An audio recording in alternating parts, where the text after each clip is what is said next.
A simple plan. Yılmaz and İlkkan's absurd car buying adventure. One morning, Yılmaz and İlkkan get together and make a simple plan that, by the end of the day, will turn into a big mess. Buying a car. İlkkan is really excited about buying a car. He approaches the task in a planned, logical, and organized way.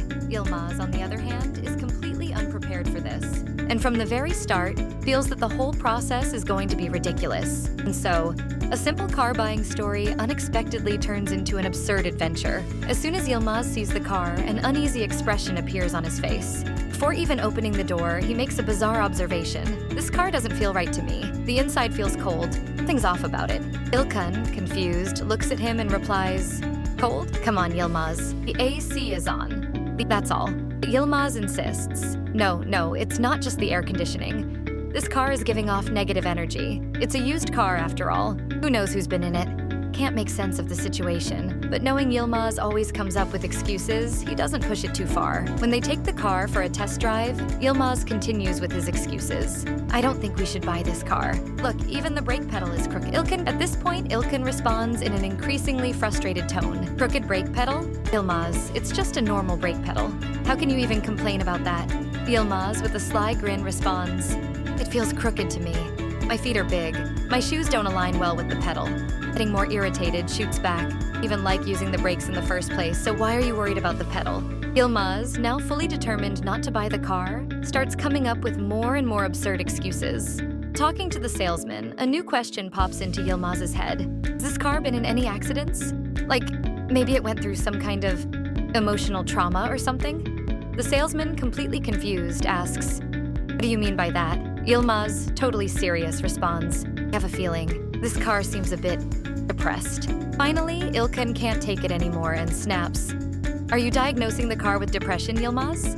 Give me a break." Despite all of Yılmaz's ridiculous thoughts, İlkkan is still determined to buy the car. Things get even more complicated when another potential buyer shows up.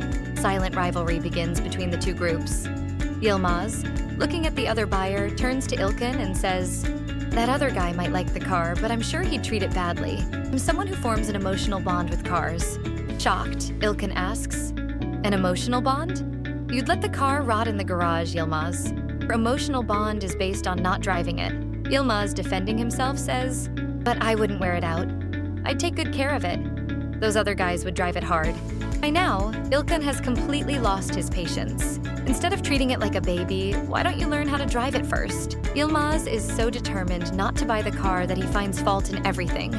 Even the steering wheel. "The steering wheel is too stiff for me. Doesn't suit my muscles. A more delicate steering wheel would be better for someone as sensitive as me." İlkkan, now furious, responds, "Sensitive? You really saying your sensitive soul can't handle turning a steering wheel?" After all the ridiculous excuses and Yılmaz's endless complaints, İlkkan starts losing interest in buying the car, and eventually the two decide not to go through with the purchase. On the way home, however, another issue arises involving their neighbors in the apartment building.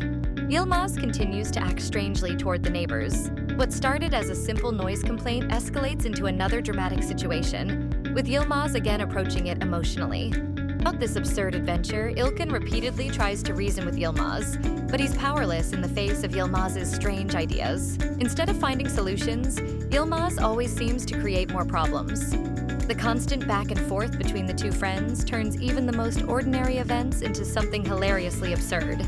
What started as a simple car buying plan spirals into a chaotic mess, proving once again that with Yılmaz and İlkkan, nothing is ever as simple as it seems.